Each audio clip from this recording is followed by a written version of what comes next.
আসসালামু আলাইকুম, welcome back to my channel. আজকে আমি আপনাদের সাথে শেয়ার করব নতুন আলু কাঁচা টমেটো দিয়ে মাছের ঝোলের একটা রেসিপি। তো চলুন আমি কিভাবে নতুন আলু আর কাঁচা টমেটো দিয়ে মাছের ঝোল রান্না করি সেটা শেয়ার করি। রেসিপিটা তৈরি করার জন্য প্রথমে চুলায় একটা প্যান বসিয়ে দিয়েছি। প্যানটা গরম হওয়ার পরে দিয়ে দিচ্ছি 2 টেবিল চামচ পরিমাণে রান্নার তেল। এখন আমি তেলটাকে গরম করে নিচ্ছি। তেলটা গরম হয়ে আসার পরে এখন আমি দিয়ে দিব আগে থেকে লবণ আর হলুদ মাখিয়ে রাখা তেলাপিয়া মাছের পিসগুলো।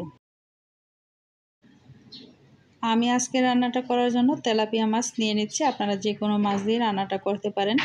মাছগুলো এক পাশ হয়ে আসার পরে আরেক পাশ উল্টিয়ে দিয়ে আমি নামিয়ে নিচ্ছি।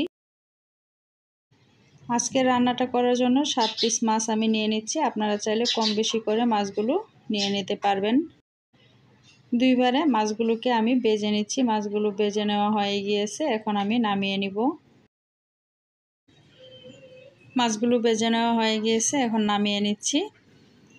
এই তেলের মধ্যে এখন আমি দিয়ে দিচ্ছি মিডিয়াম সাইজের একটা পেঁয়াজ কুচি।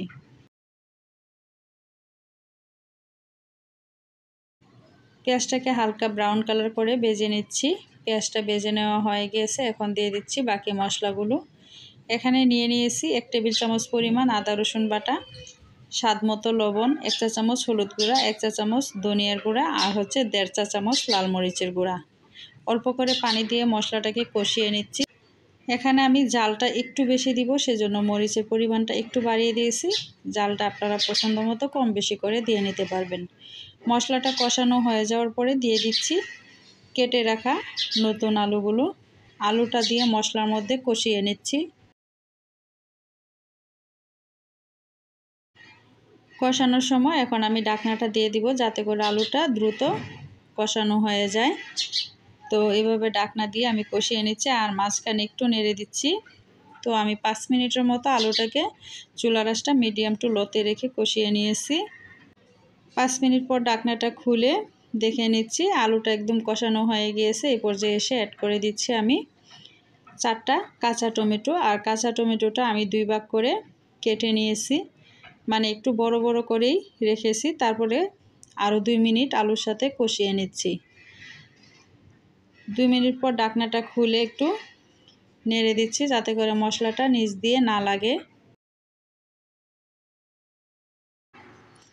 কাঁচা টমেটো আর আলুটা প্রায় কষানো হয়ে গিয়েছে। এই পর্যায়ে এসে আমি দিয়ে দিব পরিমাণ মতো পানি। ঝোলটা যে যতটুকু রাখবেন সেই মাপেই পানিটা দিয়ে নেবেন।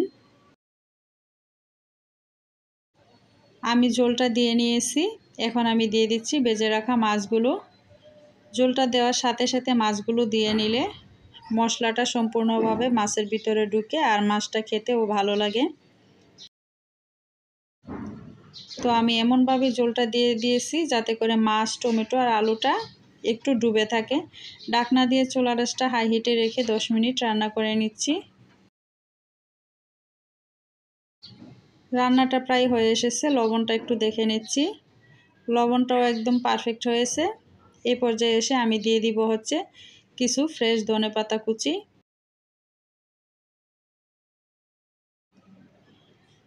ধনেপাতাটা দিয়ে দিচ্ছি আমি 1 চা চামচ পরিমাণ টালা জিরার গুঁড়া। তারপরে আমি 2 মিনিটের জন্য আবারও ঢাকনাটা দিয়ে দিব।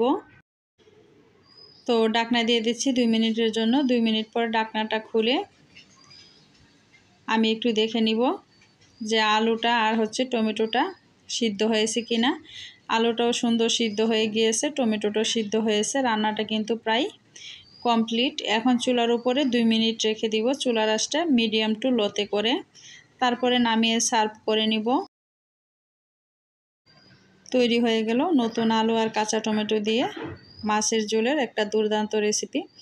রেসিপিটা ভালো লাগলে চ্যানেলটা সাবস্ক্রাইব করে সাথে থাকা বেল আইকনটা অল করে দিবেন, যাতে নতুন কোনো রেসিপি দেওয়ার সাথে সাথে নোটিফিকেশন আপনাদের কাছে পৌঁছে যায়।